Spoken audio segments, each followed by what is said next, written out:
Before we start the video, I just want to let you guys know that gold selling and botting is against the RuneScape rules and will result in you most likely being banned by Jagex. So please don't do it. This is just an educational video and I hope you enjoy. Let's get to the content. So 1 week ago I made a video explaining that archaeology bots are among us in free to play. But I wanted to make a video delving into how much they actually make and whether it's actually profitable for them to be able to do this and gold farm archaeology. So let's get to it. So I want to get as much information in this video as I can, explaining how much they're making and whether it's worth them doing it compared to the ban rate and how much they make per hour. So I looked around the internet a little bit, and on this site I found gold at 0.23 cents per mil.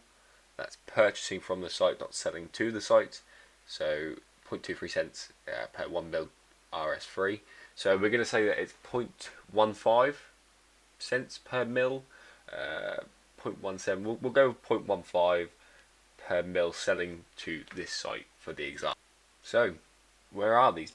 So I hopped to a free to play world and I went to the Carrid dig site. This is the free to play area that you come up to level 20 on free to play and you can't go no further than this.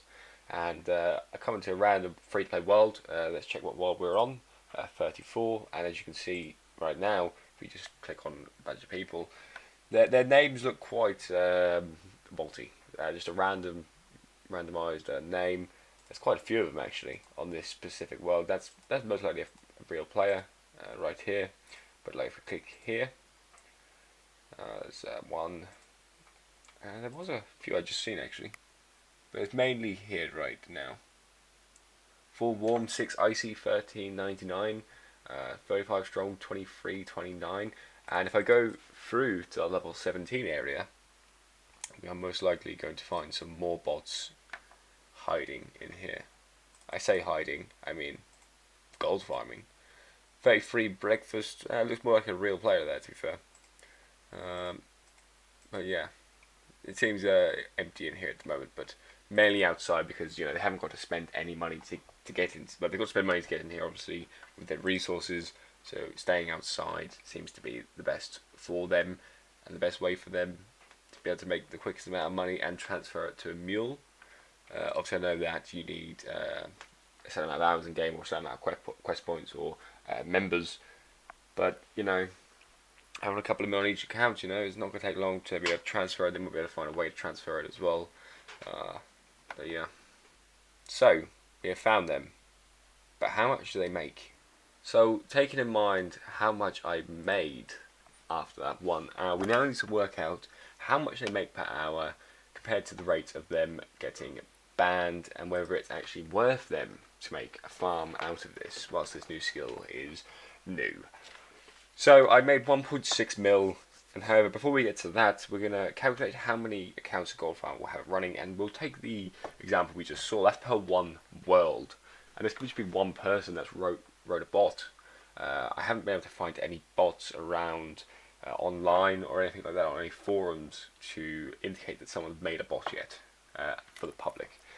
So on servers they could have many servers running, and they could have 10 accounts per server. So let's say that they have 20 accounts running. So 20 accounts, 20 free to play accounts. That's how many they have. Okay, let's say they get banned every 10 hours. Just for this example, they might get banned sooner, but they might get banned later. We don't know exactly how Jagex's bot detection system is picking up this, or whether they're just going around manually deleting these accounts and banning them. So 10 hours. We made 1.6 mil. Okay, in an hour. However, prices may change, and it might, be the bot might be quicker than I am because I was AFKing, and the bot might be like this and that. But we'll say 1.4 mil. Okay, we're going to make it a nice even low number, just so it's not too high or not too low that the numbers just don't work out. So now we just need to times that by the 20 free to play accounts. Okay, and that equals 28 mil an hour. Okay, 28 mil an hour. Okay, that's so 1.4 of each account, and they can transfer those to the mule. I believe once they get a certain amount of quest points. Don't quote me on that. I might be wrong. I've never had to do something like this to where I need a certain amount to trade. I've always been a member. I've created my account before 2011. It's 28 mil. So it's simple. 28 times 10. Times 10. 280 mil. You know, that's easy numbers. 28 times 10, 10 hours, 28 characters making 1.4 mil an hour, 280.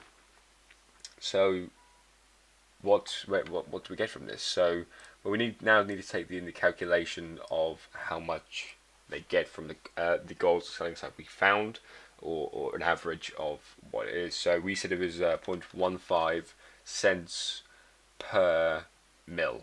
So it's 0.15 times 280, and that's quite a lot. Personally, in 10 hours worth of work, that is quite a lot.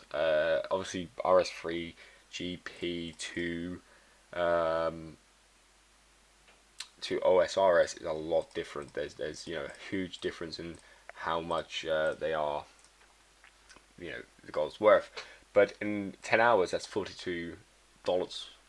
Obviously, if they're in America, it's $40. In British, it's pounds and euros and etc. etc. But that's on 20 players doing 10 hours. That's £42.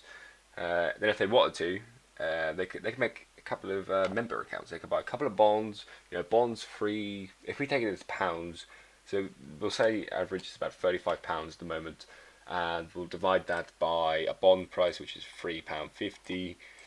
That's 10 bonds. That's 10 accounts to get members, and they could probably last 20-30 hours and not get banned. So it's quite shocking figures, I think.